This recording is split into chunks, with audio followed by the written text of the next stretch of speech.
on the Facebook page. It's really good to have you with us this Monday night. Coming up between now and 9, well, there were goals galore across the Pembrokeshire Football Leagues on Saturday. We will look at some remarkable scorelines. Really was a crazy set of results to read out. We'll look at those. We've also got the news on the West Wales Cup semi-final and details on another really good win for Haverfordwest County. Elsewhere, Haverfordwest Tennis Club's Jeremy Cross will join us live from Turkey, where he's been representing the GB Masters tennis team, and we'll look back on the closing weekend of this year's Six Nations. So let's get going. Fraser, Tom, and Gordon standing by for the second half on Pure West Sport. Fraser, first, evening to you. We heard you reporting from Swansea City yesterday. You were quite happy after a 2-0 home win, weren't you? Yeah, first time for a while, but much needed actually, Ben. Huddersfield winning on Saturday, it actually closed that gap to 7 points now between relegation. Of course, Cardiff away coming up next, if Brian the rain holds off. So, they needed that badly yesterday. Liam Cullen starting and getting a big goal as well. So nice for him. A little reminder maybe to Robert Page sent there. Absolutely excellent for Cullen, and a bit unfortunate not to be in that Wales squad, Fraser, actually. And his form has been good of late. I think so. I think when you look at the inclusion of Nathan Broadhead, who scored single-figure goals for Ipswich in League One, and obviously done it in the Championship, then he can consider himself a little bit unlucky. But I think with the generation that's coming through now, and maybe the way that the Page is going to go in the next few squads, I've got no doubt he will be in within the next year or two. I'm sure of that. Yeah, it's good to see him after some injury problems, making some good form, actually, and really contributing for Swansea. No doubt about that. In Haverfordwest, Gordon and Tom, evening to you both. How are you doing? Evening. Very good, Ben. And you? Yeah, not bad at all. And Gordon, I know you were at the Oggy Bridge Meadow on Saturday, a 4-0 win for Haverfordwest County. Just before we started the show, we were working out the permutations for what comes next for Haverfordwest and what the potential playoff could look like. Simple facts are, if they keep winning and they top that second section, they will go forward for a chance to play off for Europe. And that was a good win on Saturday, wasn't it? Yeah, it was a massive win. It's the first back-to-back wins as well, which was important. It didn't start too well back then. They lost Ricky Watts with I thought it was a really harsh red card after about 15 minutes. So they were playing with 10 men, but Ben Fawcett settled the nerves when he scored, and we were 1-0 up at half-time. Second half, we played some really good football, to be fair. Really played well. I'm sure Tony Pennock will be delighted with the way his team reacted in the second half, and they scored another 3 unanswered goals. They also had a player sent off as well, so it was 10-aside at one stage. And it was great to see the young lad who's just signed as well, Dan Hawkins. He scored the 4th goal, which was set up by another new signing, Jack Leahy, who put it on a plate for him. But it's always nice to see a striker get off the mark early, so that'll give him a bit of a confidence boost, hopefully.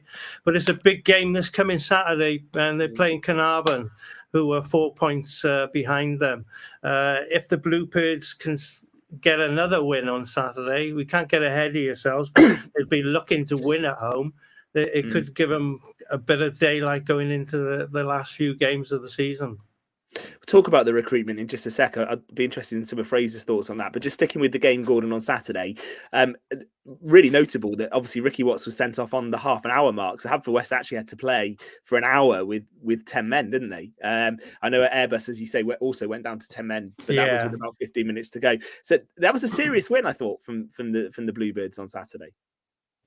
Oh, yeah, definitely. Any win is, we spoke about it before, but home has got to be your fortress. That's where you've got to pick up your points. And as I said before, pick a few up when you're away from home as well. And Haverfordwest haven't played well away from home this season. They got the win at Aberystwyth 2 weeks ago, and now they followed up with this win. So hopefully they're in a good place and pushing on to finish in that 6th spot and playing that European playoff spot. And Fraser, one thing that's impressed me has been some of the recruitment, actually. And Pennock clearly has got good links with clubs to be able to bring players in. Dan Hawkins, who we've heard about, scored from close range, didn't he, to score on his debut right at the end. But he's I think been on Swansea's books, links with Hull as well. Good recruitment, and that's making a difference. Yeah, I mean, look, you've got to hand to Rob Edwards. He has put his hand in his pocket, so to speak, since he's come on board at Half-Press. And he has invested, he has made signings, there's no shortage of ambition on that front there. It's often difficult, we speak about this a lot, when you do have a glut of new signings, it takes a while to gel them and mix them and so on. But no, you're right, and not all of them have worked, but some have, and this is, like Gordon said, a good start, and your striker coming and scoring first game. It's a game you'd expect them to win, of course. Airbus in dire straits really on -2 points, but the early red card they could have done without, obviously. So to manage that situation, I'll be pleased with to have come through that. Okay, one game at a time. 2:30 this Saturday. Gordon back at the Oggy Bridge Meadow Stadium, so Carnarvon Town and more support I think would be welcome. And they're quite entertaining to watch at the moment, the Bluebirds, aren't they? Yeah, definitely. They are playing a nice brand of football. They're not a big side, Haverford County, but what they do is play it on the deck, and they make the ball move around, and they get in the right areas. And 4 goals is no mean feat on Saturday. Long may that continue till the end of the season. Excellent stuff. And we had a really good interview with the new CEO at the Bridge Meadow. Bill spoke to Georgina Nicholas in the first hour. You'll be able to hear that as a podcast. That will be up on the website, purewestradio.com. Good to hear from Georgina. Another sign of some of the ambition that Rob Edwards and the team are showing. So long may that continue. That's really good. Let's stick with football, shall we? There were goals galore across Pembrokeshire this weekend. And I know Fraser had a bit to say about that on Twitter. First of all, Tom, were you playing this weekend? No, it wasn't required. What was it? Waterlogged pitch. So never mind. Next time. I just thought I had to let you declare an interest first of all before we talk about dodgy defending. But maybe we should talk about excellent attacking. But let's just do the Division 1 scores first, and then we'll pick up on some of the other stuff that happened. Clarbeston Road 7, St Clair's 1, Goodwick 5, Penna 0, Merlin's Bridge 3, Carew 2, and Nayland 8, Monkton Swifts 3. Plenty of action. Fraser, where do you start with the Division 1 analysis? A surprise result. I thought Nayland, actually, great result for Nayland. Don't get me wrong, but putting 8 past Penn on meagre compared to some of the scorelines in the lower divisions, maybe we'll come on to that in a minute. But no, just looking there, Nayland now onto points wise, pretty much safe now, I think. Gone, you're looking at St Ishmael's and Tish still in that bottom 2. Hakin will be disappointing. Again, they've still got 10 league games to go, so that was called off. It just means it's still, looking now good. They've got 3 games to go. Hakin have got 10, so it's going to be a glut of games at the end of the season for them, whatever way you look about it. But no, great win for Nayland. That stood out a lot against Monkton. Talking about Nayland, Fraser, you'd be interested to know that Adam Collins, defender for the Hakin for many seasons, and played rugby in the centre for Nayland and played for the over 40s. His son, Tyler, scored He scored 4 goals, and he's only 16, mate. I don't think Adam scored 4 goals in the whole of his career. I thought you were going to tell me Adam debuted for Hakin. Then for Nayland, sorry, I wouldn't put it past him. But he said, "No, I hadn't realised that." Well, the sporting credentials there, that's for sure. Yeah. Let's call a few of those goal scorers out. As Gordon said, Taylor Collins for Nayland. For Clarbeston Road, Robert Morgan's got a hat trick in their 7-1 win as well, which was good. But Division 2, I think, is the one that's raised a few eyebrows. 45 goals in 3 matches in Division 2. So these were the scores. Carew Reserves 15, Solver 1. Who? Penna Robbins 0, Milford United 9. And Tenby 20, Merlin's Bridge Reserves 0. For Tenby, Darryl Mansbridge scored 9. So that's a triple hat trick. So well done to him. Scott Fernie scored 7. In the Carew Solver game, George Waters scored 5, and there were hat tricks for Harvey Langston and Harvey Drummond. Fraser, you did take to Twitter, didn't you, to make a comment about some of these scorelines, and we'll go a bit further down the divisions in just a sec. But sticking on Division 2, what did you have to say on Twitter yesterday? I don't think it's healthy, Ben. I think it's concerning. It's funny to look at, and there's always going to be the occasional lopsided scoring. It's local football, of course, right? You're going to have a weekend when one particular team might be struggling on a hiding to nothing. That happens. We can't lose sight of what standard we're playing, but it shouldn't be happening on a regular basis in a division as high up as 2. And unfortunately, we have got a bit of a lopsided division there. Over the years, there's been restructures at the end of the season. So I know there were 2 teams, or at least one team from Division 2, Sol was one of them, who should have been relegated but weren't. so end up staying in the division and Yeah. maybe having another year of hidings and what so on. But it's happening very frequently in the lower leagues of Pembrokeshire football now at the moment, and it suggests that teams are struggling, and it isn't sustainable. We laugh about it when we see it, but it isn't to be going through those results every week. I know, Solva, my own club, barely hanging on at the moment, and results like travelling down a cow to lose 15-1 isn't going to help. I think 23 was scored, weren't they, in Division 5?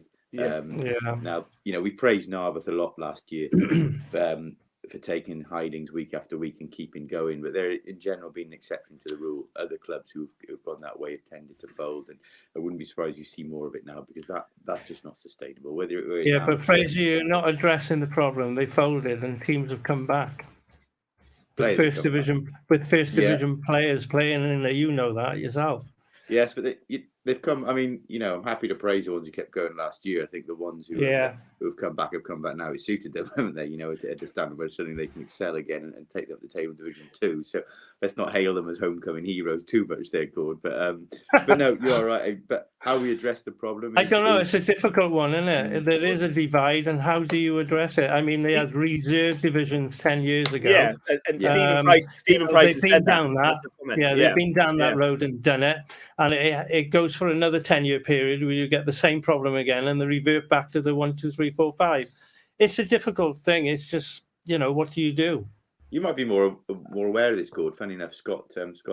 I know I'm old, Fraser, but there's no need for that. No, but why did the change take place? So when I started out, it's exactly the same sort of thing that we're talking about now. The results were so lopsided. They brought in the reserve divisions.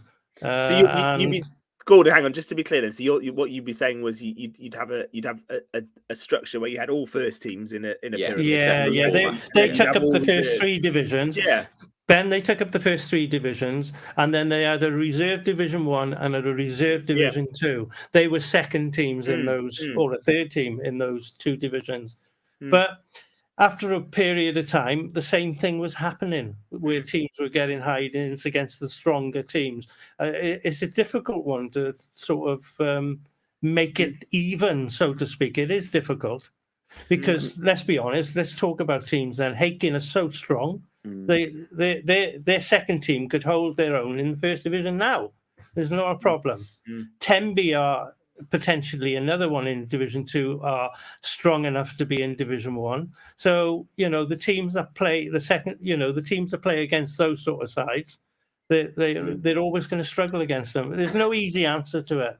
No. I think there are times when we talk about this. I don't like to see it. I think it's too big a margin. It's nobody benefits from having a hiding like that. But I don't. It's a difficult one to try and make it all on a level playing field. It is a difficult one. There are times, and I know there are extenuating circumstances, and so I've been harsh on certain stuff. There are times when the answer can lie closer to home. We always talk about structure, we talk about authorities, we talk about solutions. The one thing we never actually talk about is the players. And commitment levels have dropped. We know commitment levels have dropped. We've seen that, and there has been some justifiable reasons for that. But I think there is very much a notion now. It's crept into Pembrokeshire football in the last 10, 20 years. When the going gets tough, boys do run to the hills. And I dare say there could be better. It's a shame to say that. Going through it, but it's happened. We've seen it. We've seen. Gordon would say the same. We've seen Division 1 sides folded. Which we have, mate. So there is this ethos now, which I don't like, and I think there are times when clubs, players could look at themselves for sure. It seems particularly noticeable this weekend if you look down the divisions as well. So Division 3, Camrose 7, Pembroke Borough 0, Fishguard Sports Reserves 1, Loreni 12. Jordan Gorman scored 7 for Loreni in that game. In Division 4, this was a classic. Herbranston Reserves 5, Haverfordwest Cricket Reserves 4. Scott Reed hat-trick for Herbranston in that game. St Ishabel's 3, Angle 0, a bit more of a normal score. But you get down to Division 5, and this one, I mean, I've never seen a football score like this. Cosheston Reserves 23, Milford Athletic Reserves 4, William Davis 6, Philip John 5, a hat-trick for Andrew Evans, hat-trick for Jordan Wallace. I mean, you see 23 for 4, Fraser, you're putting your pads on and going out to bat. That's not football score, that is it? Literally a cricket score. You're coming to save the day there, as you did many a time last season. They've played in many rugby games with less points involved in that as well. Yeah. It's balmy, And again, we were talking about potential solutions. Whether it's help, I don't know. And I know clubs are worth money. I believe I'm right in saying that the more that they have in Pembrokeshire football, obviously signing up and paying their admin fees. But I don't like this notion. I don't think it's helped where a club can fold because they didn't fancy it. You know, like Tenby did, let's be honest about it, and then suddenly start back the next year in Division 5 and waltz their way through divisions. I think that produces a lot of it as well. And obviously you saw Tenby, who have got the setup and the squad to be a Division 1 team, let's be honest. It should never have folded in the first place. It was, like I said, boys running to the hills who are now coming through the leagues, hammering these teams. You know, it's not healthy. Whether there should be bigger sanctions for clubs who drop out, maybe there would be more reluctant to do so. But I understand that's easy to say when I'm not involved in the administration. If you're in the Milford Athletic Reserves camp, though, you will be asking questions about why you've gone away from home and scored 4. Yeah, and League 23 at the other end, really, because you go away from home and score 4, you expect to get something from the game, don't you? Yeah, I think that's the problem. They obviously pushed up too much. So if anyone played in that game, I'd love to hear some comments, because that is a crazy scoreline. Well, funny enough, I think I saw Terry Bevan's name scoring. He scored twice. Who I believe was a good player for Hakin around the turn of the Yeah, century. he was. Very good player. Yeah. So if you did play in that game, Colchester 23, Milford Athletic 4, do let us know. Give us a comment, because I'd love to hear from you. Gordon Fraser Tumble, have you ever played in any crazy scoring football or rugby matches ever? Oh, we've all been in them. Yeah, if you've played sport, you've been in them. Yeah. Gordon with the confidence saying he was on the winning side. No, I've been on the wrong side of it. Yeah. Not so much in football, in rugby. I'm not ashamed to say I've been on a team that's lost by 50 points. Yeah. Rugby, It happens. Wrong end of a cup. I haven't football. I haven't, not so much as that. But I got probably a 5 or 6 nil or whatever. Yeah. When I was young, it happens. I played in a team and we lost. We got beat 13-0 when I first started playing. And the next season we did turn it around and we dished out some big wins. But yeah, it's not easy, is it? When you get hammered, it's always on a day where it's chucking it down with rain as well. It's just awful to carry on. Yeah. Bottom line, it does happen, but you don't want to see it happening regularly. No, you don't. Not regularly. You don't. Okay.